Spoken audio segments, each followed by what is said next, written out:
Hey, VC, Dave here. Little update.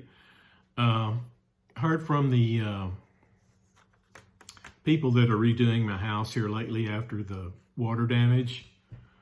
I forget what they call them, but they're just kind of like the construction crew to put everything back to the way it was.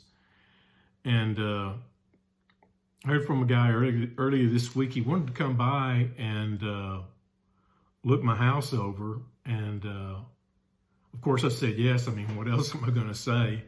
But it was something like he wanted to kind of look it over and see if everything was a-okay and there weren't going to be any cost overruns or whatever.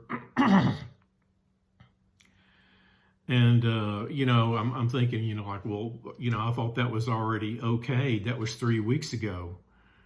And who knows how all this stuff works, I mean, about all you can say as a consumer is just, yeah, come on over and look at it.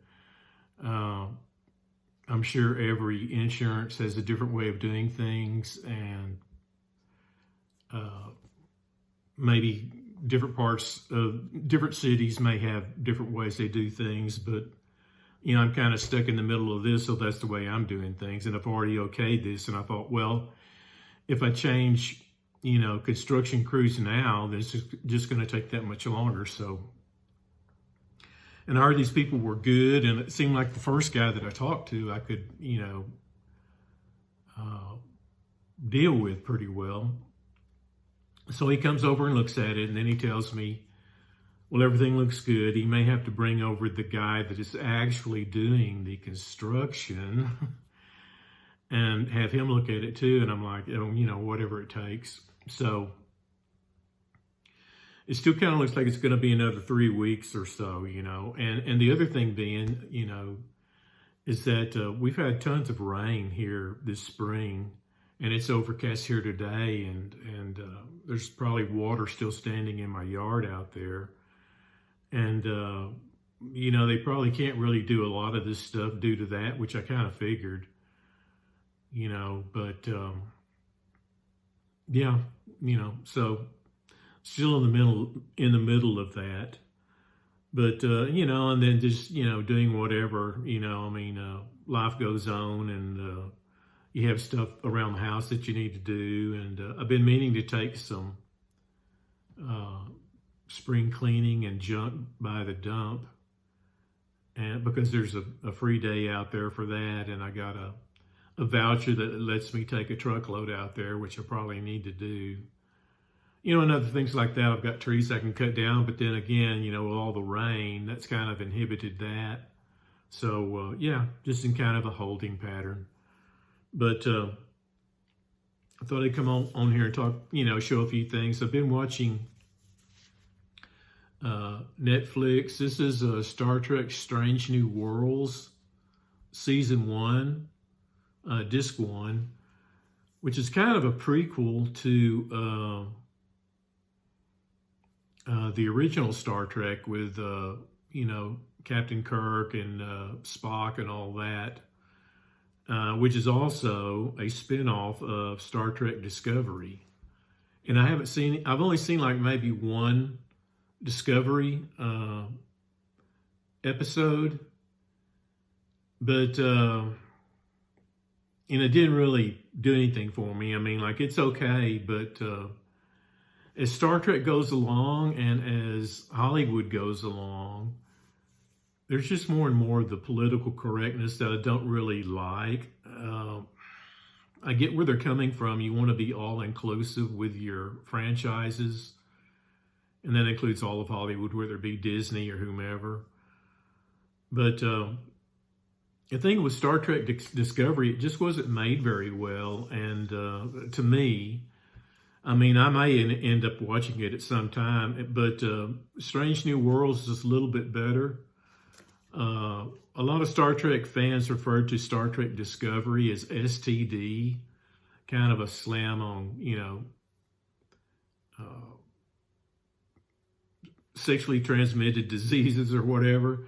I'm not going to get into that, but with Star Trek Strange New Worlds, which is this one, it's kind of more what you expect. You know, it's got like a young Spock in it, although I don't like his long sideburns.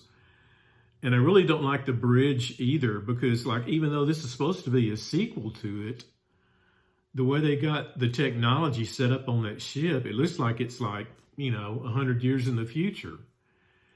And I guess it's like whoever put this thing together, in Hollywood, thought that the fans won't be able to accept, something looking even more retro.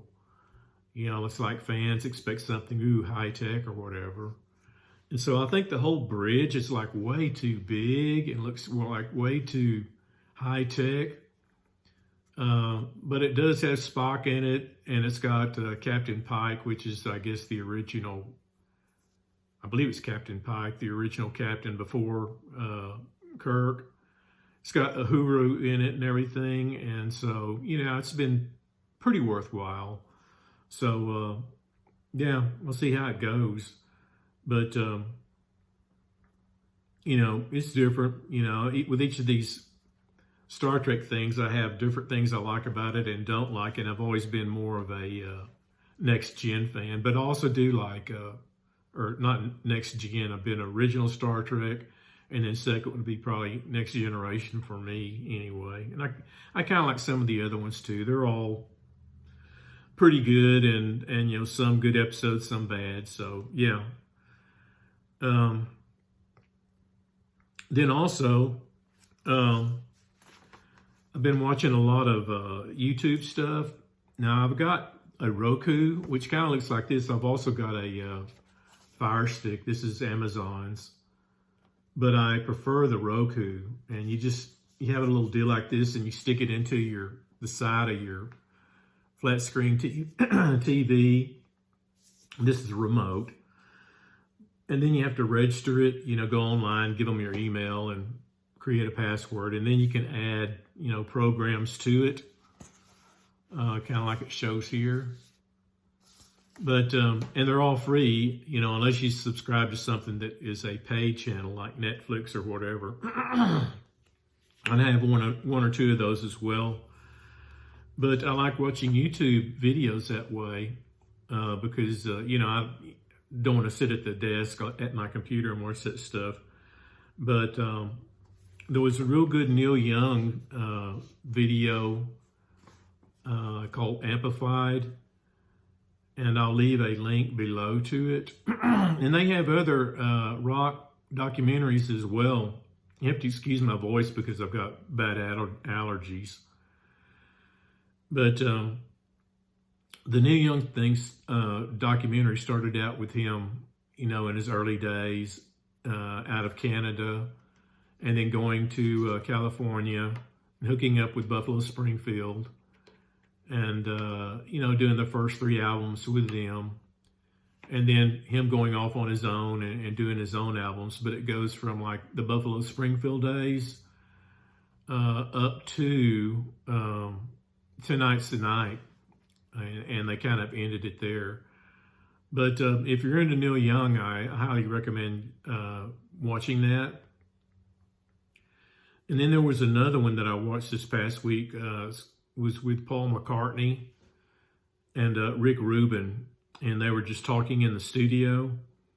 It was really interesting too, talking about the Beatle days and a little bit on Paul's solo career as well.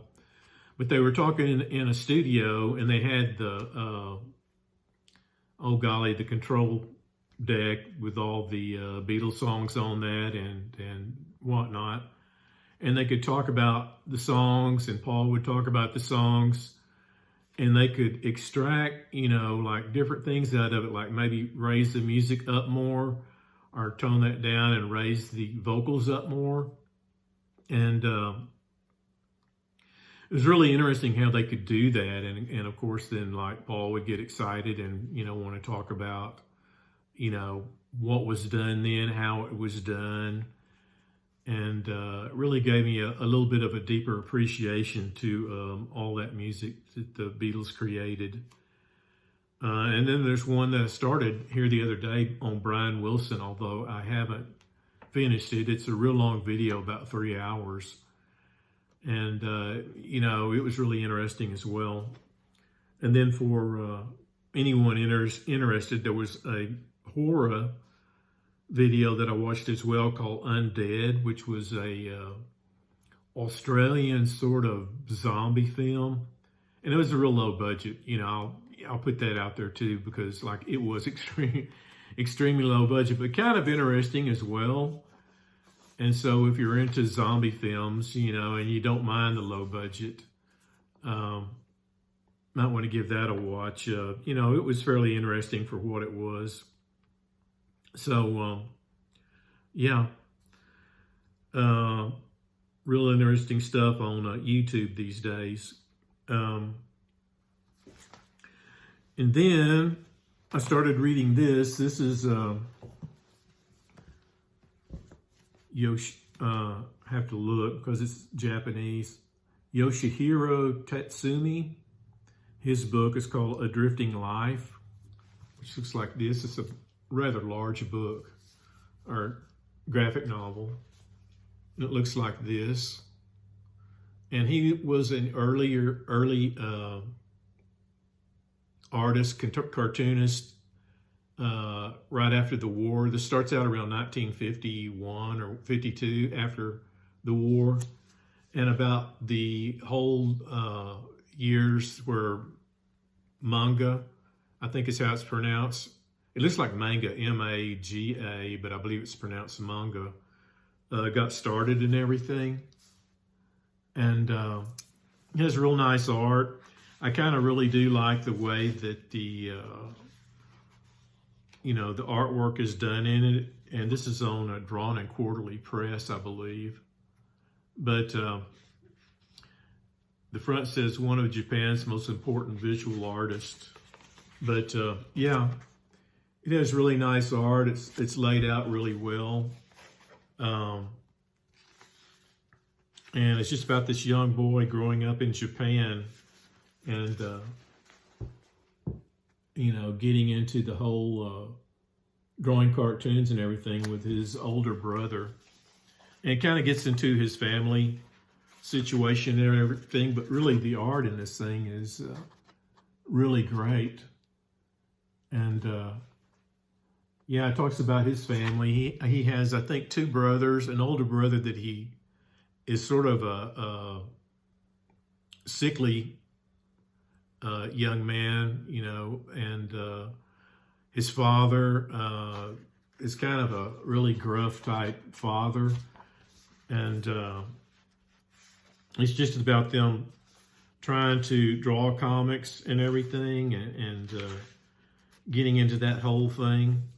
So yeah, it's kind of really, it's an autobiographical tale, but it's done so far, so is really done well. This is a picture of the actual artist right there.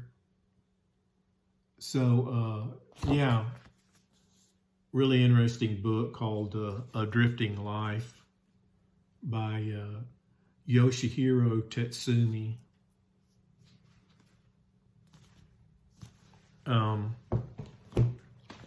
Then almost through with this book. This is another big book that I've been reading for a while, and it's not like you have to sit down and read it, in one night or anything, although there are probably people that have done that. This is Robert R. McCammon's Swan Song, which is a horror novel. I think it's around 900 pages, but I tell you, there was never a dull moment in this thing, and I'm almost through with it. As you can see, I like, 100 pages or something like that.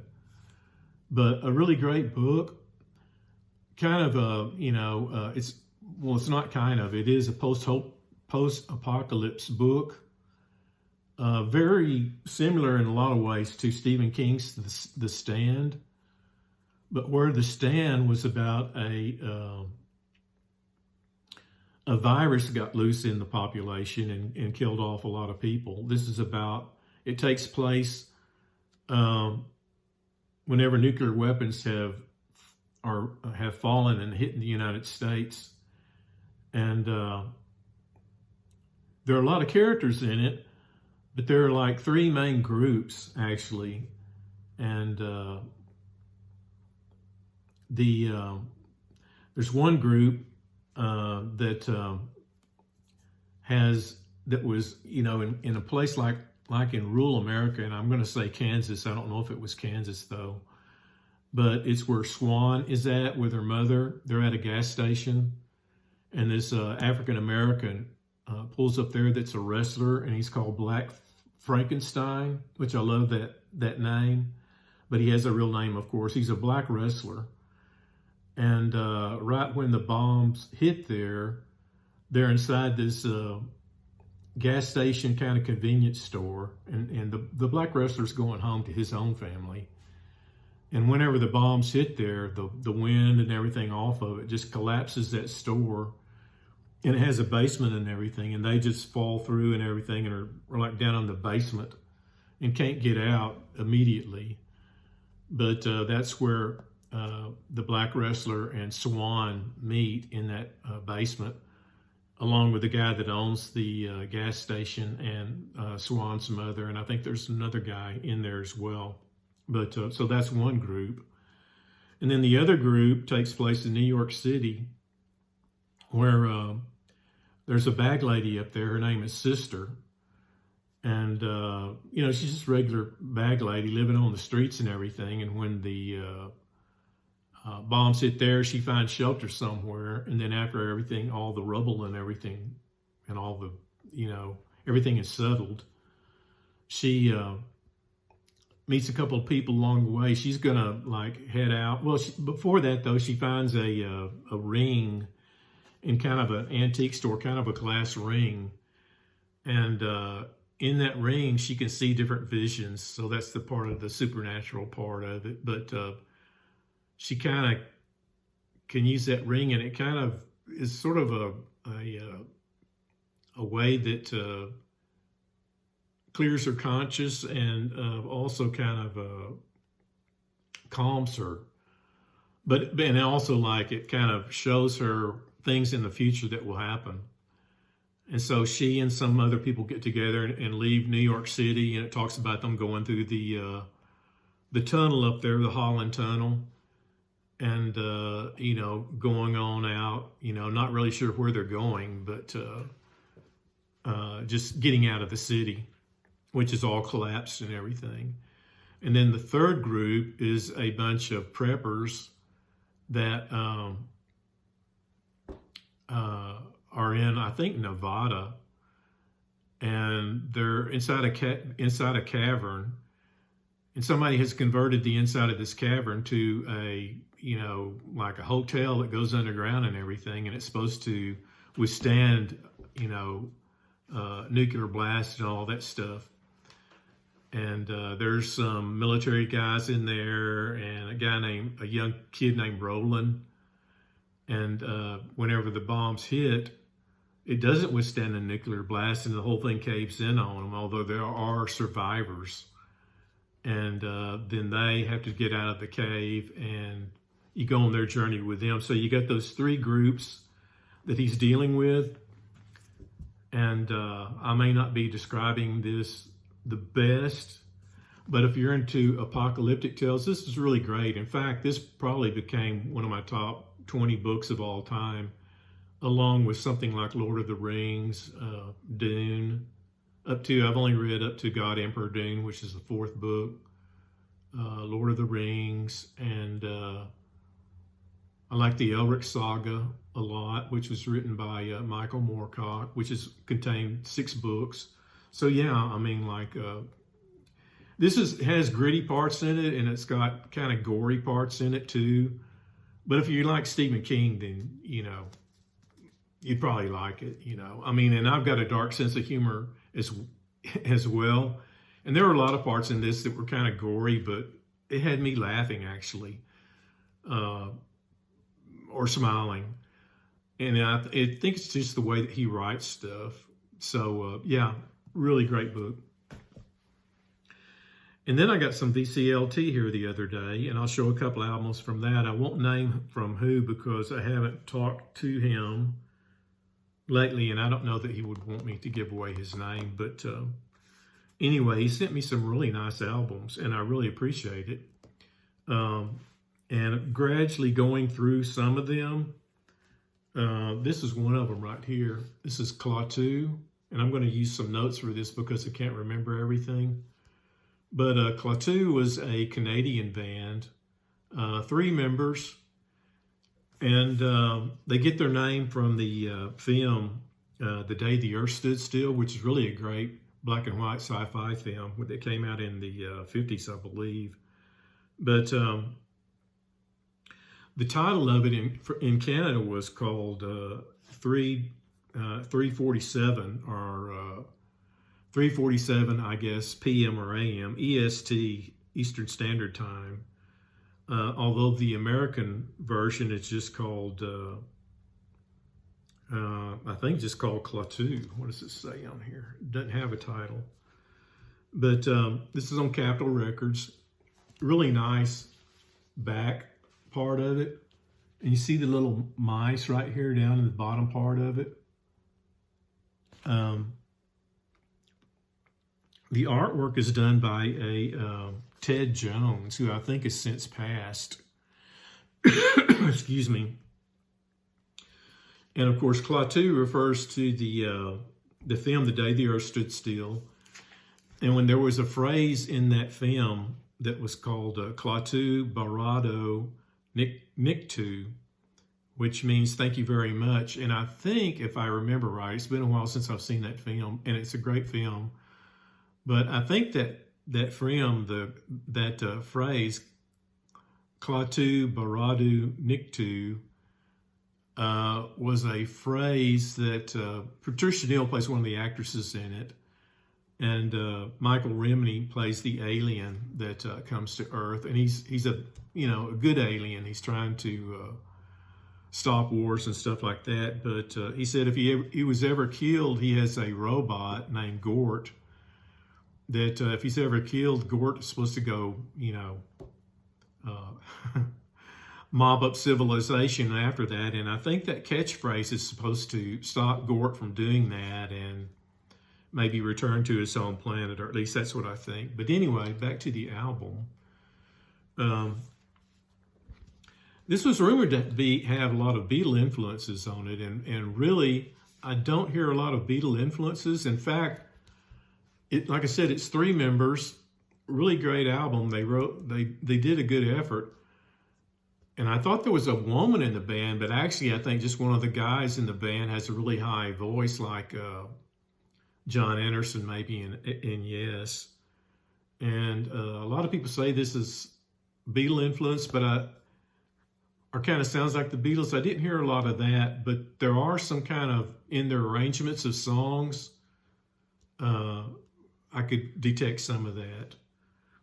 This has the album, the song on it, Calling Occupants of Interplanetary Craft, which, if you're familiar with the Carpenters, was one of the songs that they redid on one of their albums. And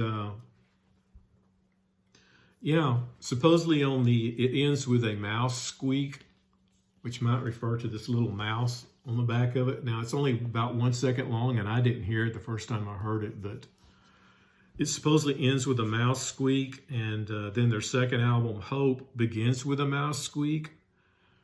I was reading that there are some misprints on the titles, which is right here in the song Sir Bodsworth Rugglesby, Sir Bodsworth Rugglesby III. And on the outside title, it's misprinted to Sir Bodsworth Rubblesby III. Now, I might have said that wrong. And also on the one following that, Little Neutrino with an M, and the label says Little Neutrino with an N. But just sort of interesting trivia as far as the album goes. But a really good album. In Canada, it came out on Daffodil Records. So, really good album, if you can find it. And it came with pretty neat lyrics for it as well. Uh, so yeah, really good album. I'd like to hear some more by them. And then I was also sent this one. This is Almond Dwell 2, Carnival in Babylon. Odd cover here. It looks like kind of a collage done maybe with some photography. You kind of got like this toucan head, like a bird, but you've also got this kind of drapery. And this is a door here that they made up the end part of the bird. And like a lot of Almond Dwell's albums, it's kind of got, you know, parts of psych and progression in it as well. And it's a real nice album, sort of dark, kind of folky in some aspects, progressive, female vocals. But you know, and I could kind of tell that there's similarities between them and, say, Jefferson Airplane. But yeah, real interesting album. Kind of a slow burn, like I said, kind of folky, but real interesting. And at the same time has some nice guitar, fiery leads in it as well. So yeah, Almond Dwell 2, Carnival in Babylon. This came on United Artists. And then picked up this Bob Dylan album, Together Through Life, a little while back, but I had not listened to it very much, and started listening to this here the other day. Again, another really good Bob Dylan album. This came out later in his career, I'm guessing around the 90s or something like that. But yeah, on Columbia. Then I may have shown this one before, but I'm just now getting around to listening to it. This is Gordon Lightfoot's Gord's Gold Volume 2. I had a Volume 1 on album. But yeah, another really good one. Has 18 songs on it. So yeah, it's got some orchestration on it and some, you know, his typical kind of folk singing. But yeah, really glad I picked it up. So anyway, that's all I got. I need to get off of here and drink some water because my throat is going. Anyway, hope everybody's doing well. This kind of crazy weather we're having. And yeah, I'll talk to you later.